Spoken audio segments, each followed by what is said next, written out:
1 கொரிந்தியர் 15ஆம் அதிகாரம் 50ஆம் வசனத்திலிருந்து 54ஆம் வசனம் வரைக்கும் நம்ம படிக்க போகிறோம். ஆனால் இதை நான் ஸ்டெப் பை ஸ்டெப்பாக உங்களுக்கு விளக்க விரும்புகிறேன்.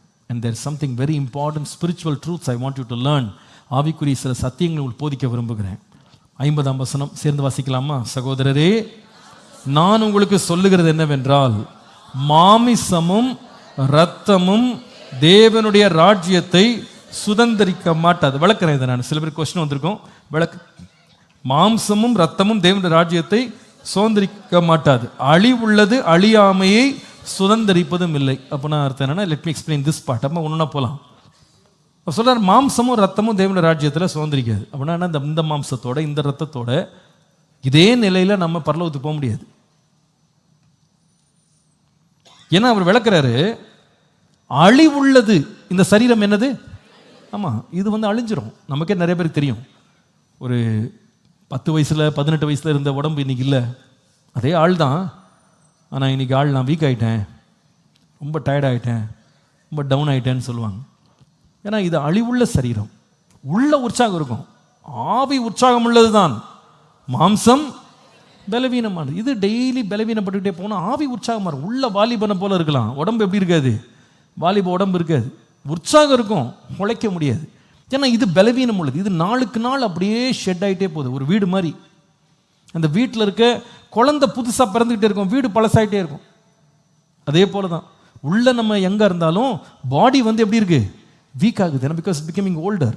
இப்போ சொல்லுது, இந்த சரீரம் அழிவுள்ளது.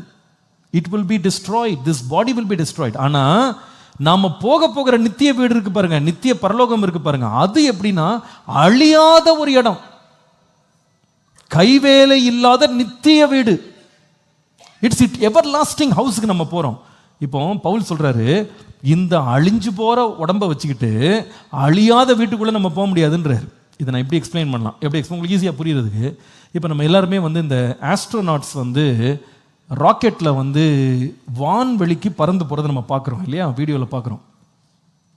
இப்போ கூட ரீசெண்டாக இன்டர்நேஷ்னல் ஸ்பேஸ் ஸ்டேஷன்லாம் போயிட்டு வந்ததெல்லாம் ரொம்ப பெரிய ஒரு இதாக காமிச்சாங்க. 3 சுற்றி ஒரு ஆர்பிட் பண்ணிட்டு வந்ததெல்லாம் நம்ம பார்த்தோம் இல்லையா? இப்போ இந்த ஆஸ்ட்ரோநாட்ஸ் இந்த விண்வெளி வீரர்கள்லாம் அந்த ராக்கெட்டுக்குள்ளே உள்ளே போகிறது நீங்கள் பார்த்தீங்களா? அந்த வீடியோ பார்த்தீங்களா? படம் பார்த்தீங்களா? அது எப்படி இருக்குன்னா, இப்போ நம்மளுக்கு கூட தான் சட்டை இருக்குது, பேண்ட் இருக்குது, நம்ம புடவெல்லாம் இருக்குது, எல்லாம் பண்ணிடுறோம். நம்ம இதை வச்சுட்டு உள்ளே போகிறோமா? அப்படிலாம் உள்ளே போக முடியாது. அவங்களுக்கும் நல்ல கோட் சூட்லாம் போட்டுட்டு நல்ல சூட்லாம் போட்டுட்டு இருப்பாங்க. ஆனால் அதெல்லாம் ஃபோட்டோக்கு மட்டும்தான். ஒன்ஸ் ராக்கெட்டுக்குள்ளே போகணும், மேலே போகணும் அப்படின்னா அந்த வான்வெளி தடத்தில் அவங்க இந்த சூட்டை, இந்த கோட்டை போட்டுட்டு அங்கே உயிர் வாழ முடியாது. அப்போ அவங்க என்ன பண்ணுறாங்கன்னா, அதுக்குன்னு ஆஸ்ட்ரோநாட்ஸுக்குன்னு சொல்லி தனியாக ஸ்பேஸ் சூட்டுன்னு ஒன்று வச்சுருக்காங்க. அந்த சூட்டை போட்டு, ஹெல்மெட்டை போட்டு, அவங்க இந்த பூட்ஸை போட்டு, க்ளவுஸ் எல்லாம் போட்டு ஃபுல்லாக ப்ரெஷரைஸ் பண்ணாதான் அந்த வான்வெளியில் அவங்க உயிரோடு பிழைக்க முடியும். அல்லது மேலே இந்த ட்ரெஸ்ஸோட போனான்னா செத்தே போவான். அங்கே மேலே ஆக்சிஜன் கிடையாது. அதனால அது எல்லா சப்ளையோடு அவன் மேலே போகணும். இப்போ என்ன சொல்கிறேன், வரேன்னு சொல்கிறேன். இப்போ நம்ம போட்டிருக்குது உடம்பு அழிவுள்ள உடம்பு, போகிற இடம் அழிவில்லாத இடம். இந்த உடம்போட மேலே போனால் போயிடும், பொத்துன்னு போயிடும், ஒன்றும் தாங்காது, இந்த உடம்பு தாங்காது. அதனால அவர் சொல்றாரு, இந்த அழிவுள்ள சரீரத்தை வச்சுக்கிட்டு அழியாத தேவ ராஜ்யத்தில் போய் சுதந்திரிக்க முடியாது. You cannot go and inherit an eternal kingdom with this mortal body. அழிவுக்குரிய இந்த சரீரத்தை வச்சுக்கிட்டு போய் அழியாத இடத்துல போய் நீங்க உட்கார முடியாது. அதனால இப்ப என்ன நடக்குது பாருங்க. இப்ப பாருங்க, இப்ப வாசிங்க 51. இதோ ஒரு ரகசியத்தை உங்களுக்கு அறிவிக்கிறேன், நாம் எல்லாரும் நித்திரை அடைவதில்லை, நம்ம எல்லாரும் சாக மாட்டோம். இது என்ன சொல்றாருன்னா, இயேசு கிறிஸ்து வரும்போது ஒரு சில பேர் உயிரோடு இருப்போம். ஆண்டவர் சீக்கிரமா வந்துட்டாருன்னா இப்ப இருக்கிற நாமெல்லாம் உயிரோடு இருப்போம்.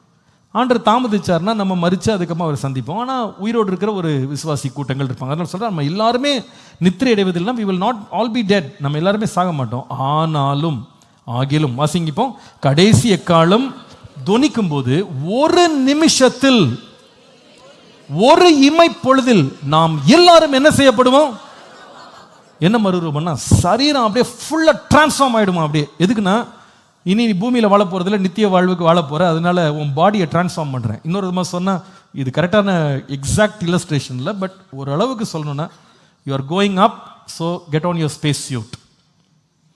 இப்போ நீ வந்து ஸ்பேஸ் சூட் போட்டுக்கோ, ஏன்னா உனக்கு இங்கே நீ வாழ போகிறதில்ல, நீ வந்து அங்கே வாழ போகிற. அதனால வி கோனா ட்ரான்ஸ்ஃபார்ம் யூ. உன் ட்ரெஸ்ஸை ஃபுல்லாக ட்ரான்ஸ்ஃபார்ம் பண்ணுறோம். நம்முடைய ட்ரெஸ் தான் நம்முடைய உடம்பும்.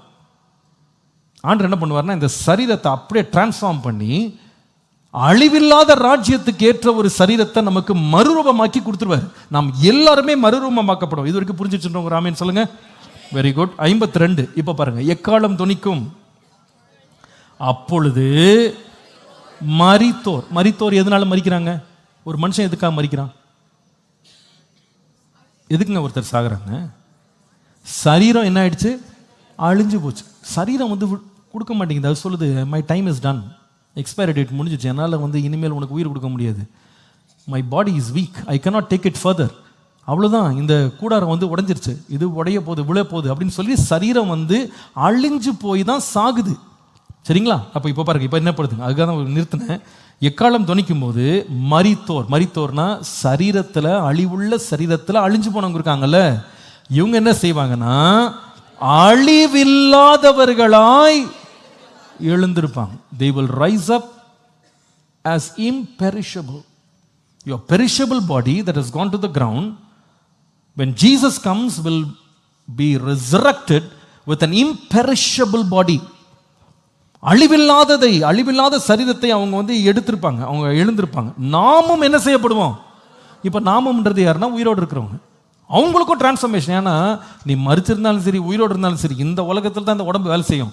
மேலே என்ன பண்ண முடியாது, மாம்சத்தாலும் ரத்தத்தாலும் தேவனுடைய ராஜ்யத்தை சுதந்திரிக்க முடியாது. So you need a transformation. நான் டிரான்ஸ்ஃபார்ம் பண்ணுவாரான். 53.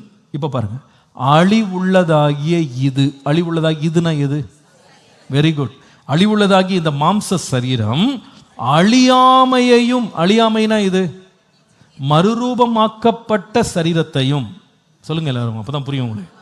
ஆமா, அழிவுள்ள இந்த சரீரம் மறுரூபமாக்கப்பட்ட ஒரு நித்திய சரீரத்தையும், சாவுக்கேதுவாகி இது, இந்த பாடி வந்து சாகிறதுக்குன்னே வச்சிருக்கு. மண்ணா இருக்கிறாய், மண்ணுக்கு திரும்புவாய். இந்த சாவுக்கேதுவான இந்த ட்ரெஸ்ஸை வந்து, இந்த ஃபார்மை, இந்த ஃப்ளஷ் என்ன எடுத்துக்கிடும் அப்படின்னா சாவாமையும் என்ன செய்யுமா அப்படியே தரித்துடும். கொஞ்சம் இந்த ஸ்பேஸ் சூட் அப்படின்னு ஞாபகம் வச்சுக்கிடுங்க. இந்த உலகத்தில் நடமாடிக்கிட்டு நல்ல சூட் போட்டுட்டு வந்த ஒரு ஆள் ராக்கெட்டில் ஏறுறதுக்கு முன்னாடி சூட் எடுத்து வச்சுட்டு ஸ்பேஸ் சூட் போட்டு அப்படி மேலே போகிறாரு. அப்போ தான் அங்கே சர்வைவ் பண்ண முடியும். அதே போல் நமக்கும் ஒரு நாள் ஒரு ராக்கெட் வருது. ஒரு ஆமேன்னு சொல்லுங்க. என்னப்பா சார் ராக்கெட் வருதுட்டீங்க? சும்மா ஒரு உதாரணத்தை சொன்னேன். இயேசு வரப்போகிறார். வரும்போது சொல்லுவார், நீங்கள் இருந்தது போதும், நீ மேலே வா, என்னோட வா, உன்னை நான் மத்தியாகத்தில் சந்திக்க விரும்புகிறேன். ஆண்டவரே இந்த உடம்பு வச்சு நான் எப்படி வரும்? அது பாரு, நான் மறுரூபமாக்கிறேன் உன்னை. அப்படி மறுரூபமாக்கி நம்மளை எங்கே கொண்டு போயிடுவார்? மத்தியாகத்தில் அவரை சந்திக்க பண்ணுவார். எதுக்கானா அவரோடு நித்தியமாய் வாழுவதற்கு. அப்போ அழிவுள்ளதாகியது அழியாமையும், சாவுக்கேதுவாகியது சாவாமையும் தரித்து கொள்ளும் போது மரணம் ஜெயமாய் விழுங்கப்படும். இந்த சரீரத்தை ஏதோ மாம்சம்னு நினைக்காதீங்க, ஏதோ ஒரு சாதாரண பீஸ் ஆஃப் ஃப்ளஷ் அப்படின்னு நினைக்காதீங்க. இதை தேவன் ஒரு நாள் மறுரூபமாக்க போகிறார். ஹல்லேலூயா. அப்போ நம்ம சரீரத்தை எவ்வளோ கேர்ஃபுல்லாக நம்ம பார்க்கணும். தம்பி தங்கச்சி, இன்னும் கொஞ்ச நேரத்தில், கொஞ்ச நாளில் நீங்கள் திரும்ப ஸ்கூலுக்கு போக போகிறீங்க. You going to go back to your college, your university, உங்கள் வேலை ஸ்தலத்துக்கு நீங்கள் போக போகிறீங்க. உலகத்தில் இருக்கவங்க எல்லாருமே தங்கள் சரீரத்தை வேறு மாதிரி பார்ப்பாங்க. அதை பலவிதமான இச்சைகள், பாவங்கள், ஆசாபாசங்கள், சிற்றின்பங்கள் இதெல்லாம் அனுபவிக்கிறதுக்குனே தன் சரீரத்தை கடவுள் உண்டாக்கி இருக்கிறார்ன்ற மாதிரி வாழ்வாங்க. ஆனால் நீயோ தேவ அறிவுள்ளவனாயிரு, புத்தி உள்ள மனுஷனாக, புத்தி உள்ள மனுஷியாயிரு. உன் வீட்டை உடச்சி போட்டுறாத, உன் வீட்டை கெடுத்து போட்டுறாத, வீட்டை கட்டு. என்ன வீடு அது? You have a different revelation about your body today. மற்றவங்களாம் அதை அப்யூஸ் பண்ணுவாங்க, அதை வந்து மிஸ்யூஸ் பண்ணுவாங்க, அதை வந்து டிஸ்பைஸ் பண்ணுவாங்க. Not you. உனக்கு தெரியணும், என் உடம்பு நீங்கள் வச்சிருக்கிற மாதிரி உடம்பு இல்லைன்னு எனக்கு தெரியும். உங்களுக்கு அந்த அறிவு இல்லை, எனக்கு ஆண்டவர் அந்த ஞானத்தை கொடுத்துருக்கிறாரு. என் சரீரத்தை நான் கெடுக்க மாட்டேன், அதை தேவனுடைய ஆலயமாக நான் பாதுகாத்து கொள்வேன். ஏனென்றால் ஒரு நாள் இந்த சரீரம் மர்வமாக போது நான் எதிர்பார்க்குறேன். அதற்கு என்னை பரிசுத்தமாய் வைத்துக் கொள்வேன். ஆவி ஆத்துமா சரீரத்தில் பரிசுத்தமாக இருப்பேன், பரிசுத்தமாக இருப்பேன். இன்றைக்கி பாருங்கள், உலகத்தில் இந்த சரீரத்தை அவன் பேசுகிற பேச்செல்லாம் எவ்வளோ அருவருப்பான பேச்சு, அவன் காண்பிக்கிற காட்சிகள் எவ்வளோ அருவருப்பான காட்சிகள், அதை பார்க்குறதுக்கு எவ்வளோ பேர் தூண்டப்படுறாங்க, எவ்வளோ சிற்றின்பங்கள் இதுக்கு இலவசமாக கிடைக்குது. வாலிப வயசுலேயே குடிக்கிற பழக்கம், ட்ரக்ஸு பழக்கம், என்னென்னலாங்க அவன் ஆஃபர் பண்ணுறான். இன்னைக்கு நீ யார் தெரியுமாப்பா? நீ தேவனுடைய பிள்ளை. ஞானம் பெற்றுரு, வேசித்தனத்திற்கு விலகிரு, ஒழுக்கமற்ற ஒரு இடத்துக்கு நீ போயிடாத. B cautious. இன்னைக்கு நிறைய பேர் ஒன் டே ஃபிளிங், என்ன ஷார்ட் டேர்ம், ஷார்ட் ஃபிளிங், கொஞ்ச நாள் சும்மா சுற்றி வர்றது, அங்கே போனேன் இங்கே போனேன். My body is not for sale. My body is not for sin. My body is the temple of the Holy Spirit. அது பரிசுத்தமாக தேவனுக்கு முன்பாக பக்தியோடு பராமரிக்கப்பட வேண்டியது. I will not do what you are doing. மற்றவங்கெல்லாம் இம்மாரலாக வாழலாம். இன்றைக்கி ரொம்ப கேம்பஸஸ்லாம் ரொம்ப ஒழுக்கக்கேடான இடங்களாக மாறிக்கிட்டு இருக்கு. இன்றைக்கி ஒழுக்கமற்ற காரியங்கள் கூட ஒழுக்கமாகவும் நார்மலைஸ் பண்ணப்பட்டிருக்கு. இதெல்லாம் ஒன்றும் கிடையாதுங்க அப்படின்னு. வாலிப பிள்ளைகளுக்கு மாத்திரம் நான் அதை சொல்லலை, திருமணமானவர்களுக்கும் சொல்கிறேன். இன்றைக்கி உலகத்தில் ரொம்ப ஒழுக்கக்கேட்டு ரொம்ப மோசமாக போயிடுச்சு. இன்றைக்கி வந்து அது ரொம்ப நார்மலைஸ் ஆகிடுச்சு. அதெல்லாம் ஒன்றும் கிடையாதுங்க. அவரே பண்ணுறாருங்க, அவரே அப்படி தான் இருக்கார், அவங்களே அப்படி தான் இருக்காங்க. அவங்க இருப்பாங்கப்பா, அவங்களுக்கு அவங்க சரீரத்தை பற்றி தெரியாது. ஆனால் நம்முடைய சரீரம் மீட்கப்பட போகிற ஒரு நாளுக்காக நம்ம காத்துட்ருக்கோம். இது மறுரூபமாக்கப்படுறதுக்காக நம்ம வெயிட் பண்ணுறோம்.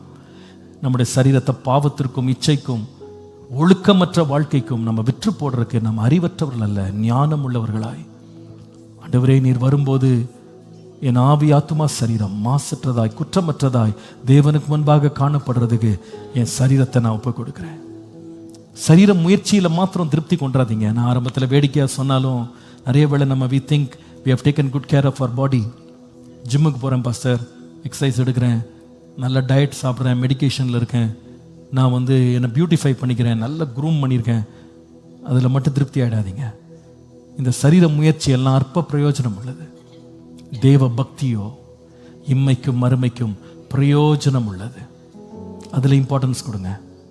ஐ want to glorify my God through my body. என் சரீரத்தின் மூலமாய் நான் தேவனுக்கு மகிமை செலுத்த வேண்டும். உங்கள் கூட பஸ்ஸில் வந்து நிறைய பிள்ளைங்க என்னென்னமோ காதில் கேட்டு போவாங்க. அவங்களுக்கு இச்சையை தூண்டுறபடி, பாவத்தை தூண்டுறபடி, இமோஷன்ஸை தூண்டுறபடி பாடல்கள் நிறைய கிடைக்கும். அதெல்லாம் போட்டு கேட்டு போவாங்க. எஃப்எம் கேட்டு போவாங்க. எல்லா விதமான பாடல்களை வரையறையே இல்லாமல் கேட்டு போவாங்க. அதை வந்து ஷேர் பண்ணுவாங்க உனக்கு இன்ஸ்டாவில். நீ அதை போடும்போது உனக்கு தெரியணும், இந்த உடம்பை வச்சுட்டு நான் இதை செய்ய மாட்டேன். இது ஆலயம், ஹல்லேலூயா, இது தேவனுடைய மகிமை தங்குற இடம். இந்த அசுத்தத்துக்கெல்லாம் என் உடம்பை நான் வித்துற மாட்டேன். சில காட்சிகள் எல்லாரும் பார்ப்பாங்க, இந்த உடம்பை வச்சு நான் செய்ய மாட்டேன். இது தேவனாலே நான் பெற்றது, என்னுடைய தங்கி இருக்கிற பரிசுத்த ஆவியினுடைய ஆலயம். என் உடம்பை நான் கெடுக்க மாட்டேன், என் சரீரத்தை நான் கெடுக்க மாட்டேன். ஆண்டவரே, என்னை பரிசுத்தமாய் காத்துக்கொள்ள எனக்கு கிருபை. நிறைய பிள்ளைங்க ஒழுக்கமில்லாத இடங்களுக்கெல்லாம் போயிட்டு சுற்றிட்டு அதெல்லாம் ஒன்றும் இல்லை, இந்த வயசுல தான் அனுபவிக்கணும்னு சொல்லுவாங்க. நீங்கள் சொல்லணும், வேசித்தனத்திற்கு விலகி இரு. சரீரத்திற்கு விரோதமாக பாவம் செய்யக்கூடாது. என் பாடியை ஹோலியாக வச்சுக்கணும், பரிசுத்தமாக வச்சுக்கணும், ஒழுக்கமாக வச்சுக்கணும். ஆண்டவரே, எனக்கு இந்த ஞானத்தையும் கிருபையும். ஒருவேளை இன்றைக்கி இந்த செய்தியை கேட்குற சில பேர் சொல்லலாம், பாஸ்டர் எனக்கு அறிவில்லாமல் நான் போயிட்டேன், இந்த பழக்கத்தை நான் கற்றுக்கிட்டேன், குடிக்க ஆரம்பிச்சிட்டேன், நான் சிகரெட் அடிக்க ஆரம்பிச்சிட்டேன், என் ஃப்ரெண்ட்ஸோட சுற்ற ஆரம்பிச்சிட்டேன், எனக்கு தெரியல பாஸ்டர். அறியாதிருக்கிற காலங்களை தேவன் காணாதவர் போல இருக்கிறார். இப்பொழுதோ எல்லாரும் மனம் திரும்ப வேண்டும் என்று விரும்புகிறார். இன்றைக்கு ஒரு மனம் திரும்புதல் இருந்தால் தான் மறுரூபம் உண்டாகும். ஒரு ஜெபம் பண்ணலாமா? ஆண்டவரே, என்னை பரிசுத்தப்படுத்துவோன்னு கேட்போம். ஆண்டவரே, இன்னைக்கு வார்த்தையினால் எங்களை திடப்படுத்தினீர், போதித்தீர், கற்றுக் கொடுத்தீர். கேட்ட வசனங்கள் எங்களுக்குள்ள கிரியை செய்யட்டும். எங்கள் சரீரத்தை ஞானத்தோடு கட்ட கிருபை தாங்க. இந்த சரீரத்தை மறுரூபமாக்குகிற நாளுக்கு எங்களை பரிசுத்தமாய் காத்துக்கொள்ள கிருபை தாங்க. எங்கள் சரீரத்தினால் உம்மை மகிமைப்படுத்த கிருபை தாங்க. இயேசுவின் நாமத்தில் பிதாவே, ஆமென்.